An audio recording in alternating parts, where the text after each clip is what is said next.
بسم اللہ الرحمن الرحیم الحمد للہ رب العالمین والعاقبۃ للمتقین والصلاة والسلام علی سید الانبیاء والمرسلین وعلی آلہ واصحابہ ومن تبعہم بإحسان الی یوم الدین۔ ایک حدیث جو کہ حضرت ابی امامہ رضی اللہ تعالی عنہ سے ہے، وہ فرماتے ہیں کہ نبی کریم صلی اللہ علیہ وسلم نے ارشاد فرمایا، قرآن مجید کی تلاوت کرو، قیامت والے دن یہی کلام پاک آپ کی سفارش اور شفاعت کرنے کے لیے آئے گا۔ یہ حدیث بہت پیاری حدیث ہے۔ اس حدیث کے اوپر اگر آپ غور کریں تو ہمیں پتہ یہ چلتا ہے کہ دنیا میں جتنی بھی کتابیں ہیں ان کا ہم جتنا بھی مطالعہ کر لیں، ہم جتنا بھی ان کتابوں کو پڑھ لیں، قیامت والے دن کسی کتاب کے اندر کسی لفظ اور الفاظ اور جملوں کے اندر اتنی طاقت نہیں ہوگی کہ وہ آ کر آپ کی سفارش یا شفاعت کریں، بلکہ کتابوں میں سب سے جو عظیم کتاب ہے، ایک واحد کتاب ہے جو اللہ کے سامنے آ کر اللہ سے جھگڑا کرے گی اور کہے گی کہ اللہ، دنیا کے اندر یہ مجھے پڑھتا رہا اور دنیا کے اندر یہ مجھ پر چلتا رہا، مجھ پر اس نے عمل کیا، لہذا اللہ میں اس کی سفارش کرتا ہوں، اسے جہنم کے اندر مت ڈال۔ اور وہ کیسا سما ہوگا کہ اللہ کا کلام قرآن مجید اللہ کے سامنے ہی گفتگو کرے گا اور اللہ سے بات چیت کرتے ہوئے اپنے صاحب اور ساتھی اور اپنے پڑھنے والے کی سفارش کرے گا۔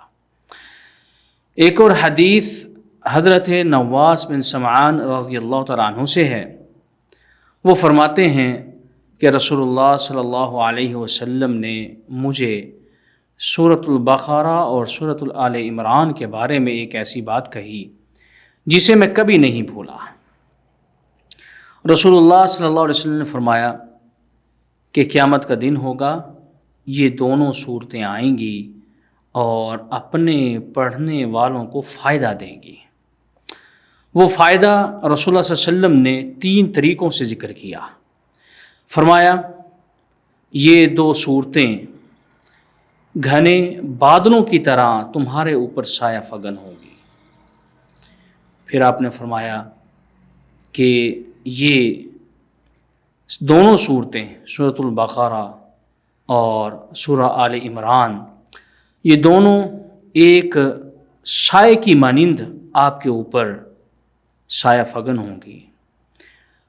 اور آپ نے تیسری بات فرمائی کہ جیسے پرندوں کی 2 بڑی ٹولیاں ہوتی ہیں جو اوپر اڑ رہی ہوتی ہیں، ان پرندوں کی ٹولیوں کی مانند یہ صورتیں آپ کے اوپر سایہ کریں گی۔ یہ کتنی ہی عظیم حدیث ہے جو رسول اللہ صلی اللہ علیہ وسلم نے بیان کرتے ہوئے صاحب قرآن اور قرآن کی تلاوت کرنے والے کو خوشخبری سنائی ہے۔ یہ رمضان کا مہینہ ہے۔ رمضان کے مہینے میں ہمارے پاس یہ بہترین موقع موجود ہے کہ ہم اللہ کی اس کتاب کو اپنے سینے سے لگائیں اور اس کی تلاوت کریں، اور خصوصاً اپنے قیمتی اوقات میں سے اس کتاب کے لیے وقت نکالیں۔ یہ نہ ہو کہ سارا وقت ضائع ہو جائے، سارا وقت ختم ہو جائے، اور جیسے ہم رمضان سے پہلے تھے رمضان کے بعد میں بھی ہم اسی طرح رہیں۔ رمضان کی ان قیمتی گھڑیوں سے فائدہ اٹھاتے ہوئے قرآن مجید کی تلاوت کثرت کے ساتھ کیجیے۔ قرآن مجید کو 3 دنوں سے کم پڑھنا درست نہیں سمجھا گیا ہے۔ حافظ ابن رجب رحمہ اللہ فرماتے ہیں کہ اسے 3 دن سے کم نہ پڑھا جائے، لیکن بعض ائمہ اور بعض محدثین اس بات کے قائل ہیں کہ اگر وقت آپ کے پاس موجود ہے تو پھر آپ اس کو قرآن مجید کو 3 دن سے پہلے بھی ختم کر سکتے ہیں، پورا پڑھ سکتے ہیں، جن میں امام احمد اور امام اسحاق رحمہم اللہ بھی موجود ہیں۔ اس لیے رمضان میں جب آپ قدر کی رات تلاش کر رہے ہوں اور اعتکاف میں بیٹھے ہوں اور خالصتاً آپ نے وقت اللہ کے لیے نکالا ہو تو پھر آپ کے لیے کوئی دشواری نہیں رہتی، کوئی آپ کے لیے مشکل نہیں رہتی، بلکہ آپ کے لیے آسانی رہتی ہے۔ تو اس لیے آپ کو چاہیے کہ قرآن مجید کو کثرت کے ساتھ پڑھیے۔ کچھ آداب ایسے ہیں جو کہ احادیث سے ثابت ہیں کہ ایک قرآن کے قاری کو ان آداب کو ملحوظ خاطر رکھنا چاہیے۔ وہ کون سے ہیں؟ جیسا کہ قرآن مجید پڑھتے ہوئے اپنی نیت کو خالص کرنا۔ نیت خالص کیسے ہوگی؟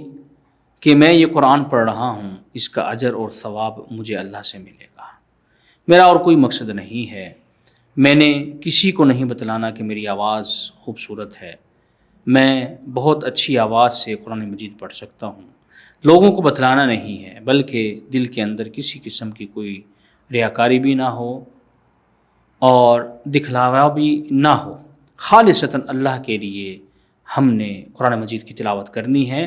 ایک قاری کو چاہیے کہ جب وہ قرآن مجید کھولے تو اس کے دل میں سب سے پہلی چیز یہ ہو کہ وہ اس قرآن مجید کی جو تلاوت کر رہا ہے وہ تلاوت خالصتاً اللہ کو راضی کرنے کے لیے اور خود ہدایت یافتہ ہونے کے لیے ہے۔ ایسے ہی ایک ادب یہ ہے کہ قرآن مجید کو پاکیزگی کی حالت میں پڑھا جائے۔ جنابت کی حالت میں قرآن مجید کی تلاوت کرنا جائز نہیں ہے، درست نہیں ہے۔ اس لیے اگر جنابت کی حالت ہے تو پھر غسل کیجئے، اور غسل کرنے کے بعد جب آپ طاہر ہو جائیں اس وقت پھر آپ قرآن مجید کی تلاوت کیجئے۔ ایسے ہی مسواک ایک اچھا عمل ہے کہ قرآن مجید اللہ کا کلام پڑھنے سے پہلے آپ کے منہ سے کسی قسم کی بدبو نہ آئے۔ جب آپ قرآن پڑھتے ہیں فرشتے آپ کا قرآن سنتے ہیں، تو جب فرشتے آپ کا قرآن سن رہے ہوں تو آپ کے منہ سے کسی قسم کی بدبو آنا فرشتوں کے لیے باعث تکلیف ہوگا۔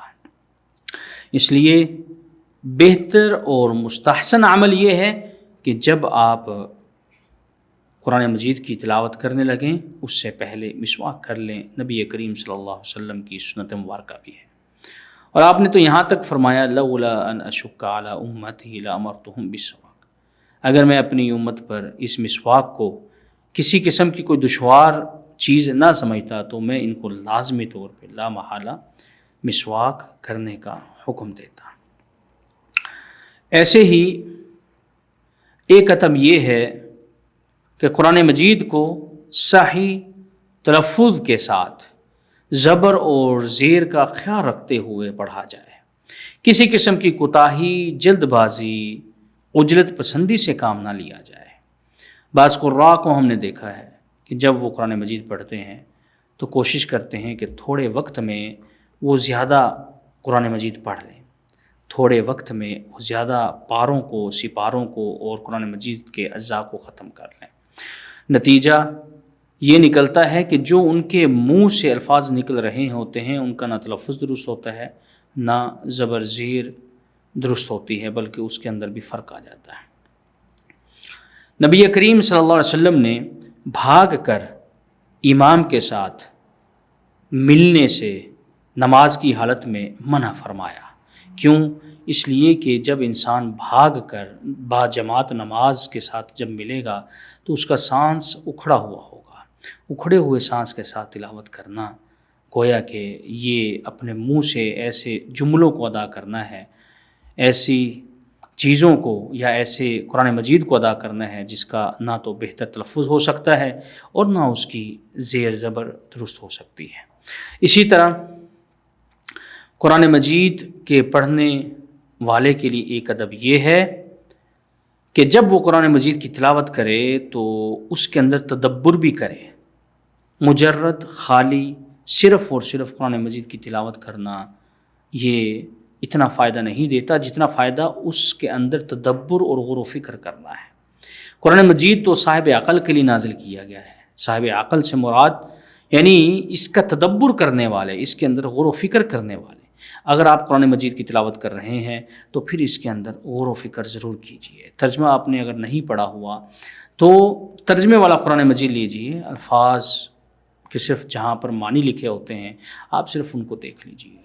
کچھ نہ کچھ قرآن مجید پڑھتے ہوئے ان کے معانی اور مفاہیم آپ کے ذہن میں ہونے چاہئیں۔ ایسے ہی قرآن مجید کے پڑھنے کا ایک ادب یہ ہے جو ہر قاری کو ملحوظ خاطر رکھنا چاہیے کہ وہ اپنی آواز کو اتنا بلند نہ کرے کہ جس سے دوسرے لوگ تکلیف محسوس کریں۔ قرآن مجید کو اتنی آواز میں پڑھیں جتنی دوسرے لوگ آپ کی اونچی آواز سے متاثر نہ ہوں، کیونکہ ایک حدیث ہے حضرت ابو سعید خدری رضی اللہ تعالی عنہ سے، وہ فرماتے ہیں کہ رسول اللہ صلی اللہ علیہ وسلم اعتکاف میں بیٹھے ہوئے تھے تو آپ نے دیکھا، آپ نے سنا کہ لوگوں کے قرآن پڑھنے کی اونچی اونچی آواز آ رہی تھی۔ آپ صلی اللہ علیہ وسلم نے پردہ ہٹایا اور لوگوں سے مخاطب ہو کر یہ کہا کہ لوگوں، قرآن مجید اتنا اونچا نہ پڑھو کہ جس سے دوسرے لوگوں کو تکلیف محسوس ہو، اور تمہاری آواز ایک دوسرے سے اونچی مت ہو، بلکہ آپ کی آواز ایک مناسب ہونی چاہیے، زیادہ اونچی نہیں ہونی چاہیے۔